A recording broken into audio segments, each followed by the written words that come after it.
नमस्कार दोस्तों, स्वागत है आपका हमारे चैनल पर। चलिए जानते हैं उत्तर प्रदेश की आज की 25 सबसे बड़ी और अहम खबरें सिर्फ 5 मिनट में, तो वीडियो को अंत तक जरूर देखें।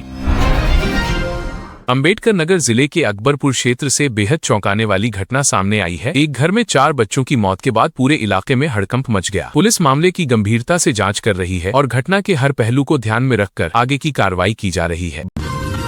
बांदा जिले से एक दुखद मामला सामने आया है। पारिवारिक विवाद के बाद एक महिला की संदिग्ध परिस्थितियों में मौत हो गई। परिजनों ने पति पर गंभीर आरोप लगाए हैं। पुलिस ने मामला दर्ज कर जांच शुरू कर दी है और पोस्टमार्टम रिपोर्ट का इंतजार किया जा रहा है।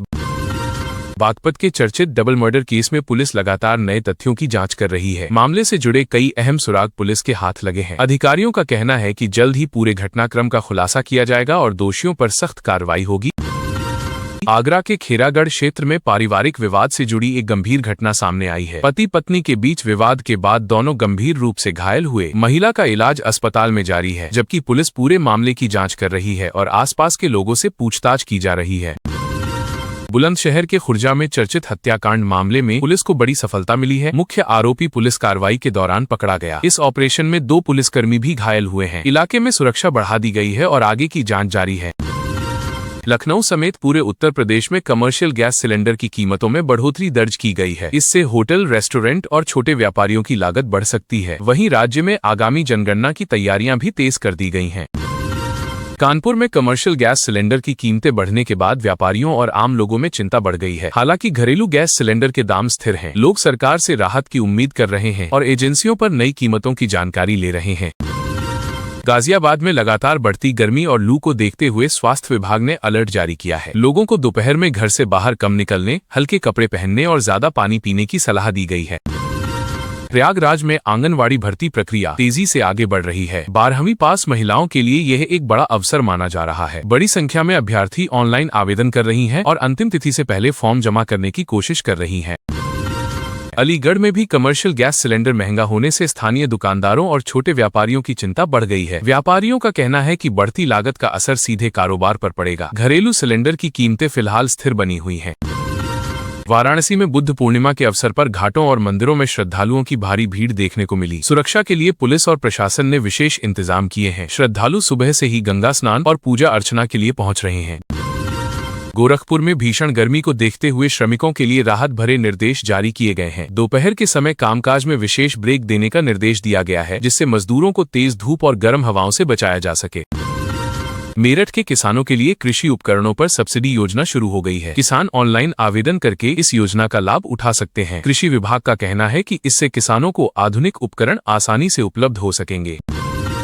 बरेली में स्वास्थ्य विभाग ने गर्मी और लू से प्रभावित मरीजों के लिए अस्पतालों में विशेष वार्ड तैयार किए हैं। डॉक्टरों ने लोगों को अधिक पानी पीने और धूप से बचने की सलाह दी है, ताकि स्वास्थ्य संबंधी समस्याओं से बचा जा सके। मुरादाबाद में पीतल उद्योग से जुड़े कारीगरों के लिए तकनीकी प्रशिक्षण कार्यक्रम आयोजित किया गया है। प्रशासन का उद्देश्य पारंपरिक कला को आधुनिक तकनीक से जोड़ना है, ताकि युवाओं को रोजगार के बेहतर अवसर मिल सकें। झांसी और बुंदेलखंड क्षेत्र में पानी की समस्या दूर करने के लिए नई पाइपलाइन परियोजना पर तेजी से काम हो रहा है। प्रशासन का दावा है कि इससे ग्रामीण इलाकों में गर्मियों के दौरान पेयजल संकट कम होगा। अयोध्या में राम मंदिर बनने के बाद पर्यटकों और श्रद्धालुओं की संख्या लगातार बढ़ रही है। प्रशासन ने ठहरने और परिवहन सुविधाओं का विस्तार किया है। इससे स्थानीय व्यापार और पर्यटन उद्योग को भी काफी फायदा मिल रहा है। मथुरा के मंदिरों में गर्मी को देखते हुए विशेष व्यवस्थाएं की गई हैं। मंदिरों में कूलर, बड़ी और विशेष भोग की व्यवस्था की गई है। श्रद्धालु इन व्यवस्थाओं की सराहना कर रहे हैं और दर्शन के लिए बड़ी संख्या में पहुंच रहे हैं। सहारनपुर के आम उत्पादकों को इस बार गर्मी से फसल बचाने के लिए कृषि विशेषज्ञों द्वारा सलाह दी गई है। समय पर सिंचाई और पौधों की देखभाल से किसानों को अच्छी पैदावार मिलने की उम्मीद जताई जा रही है। मुजफ्फरनगर में गन्ना किसानों के बकाया भुगतान को लेकर प्रशासन सख्त नजर आ रहा है। चीनी मिलों को समय पर भुगतान करने के निर्देश दिए गए हैं। किसानों को उम्मीद है कि जल्द उनका बकाया साफ हो जाएगा। सीतापुर में आंगनवाड़ी केंद्रों के आधुनिकीकरण का कार्य शुरू हो गया है। बच्चों को बेहतर शिक्षा और पोषण देने के लिए नई सुविधाएं जोड़ी जा रही हैं। स्थानीय लोगों ने इस पहल का स्वागत किया है। हरदोई में युवाओं के लिए रोजगार मेले का आयोजन किया गया। कई निजी कंपनियों ने हिस्सा लिया और योग्य उम्मीदवारों को मौके पर ही नौकरी के प्रस्ताव दिए गए। युवाओं में इस पहल को लेकर काफी उत्साह देखने को मिला। बाराबंकी में यातायात नियमों के उल्लंघन के खिलाफ विशेष अभियान चलाया जा रहा है। बिना हेलमेट और सीट बेल्ट के वाहन चलाने वालों पर कार्रवाई की जा रही है। पुलिस ने लोगों से ट्रैफिक नियमों का पालन करने की अपील की है।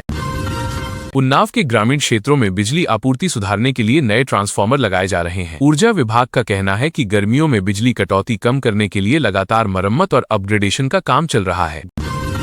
गौतम बुद्ध नगर में साफ सफाई और सीवर व्यवस्था सुधारने के लिए नई योजना लागू की जा रही है। प्राधिकरण ने शहर के सेक्टरों और मुख्य सड़कों की नियमित निगरानी का निर्णय लिया है ताकि स्वच्छता व्यवस्था बेहतर हो सके।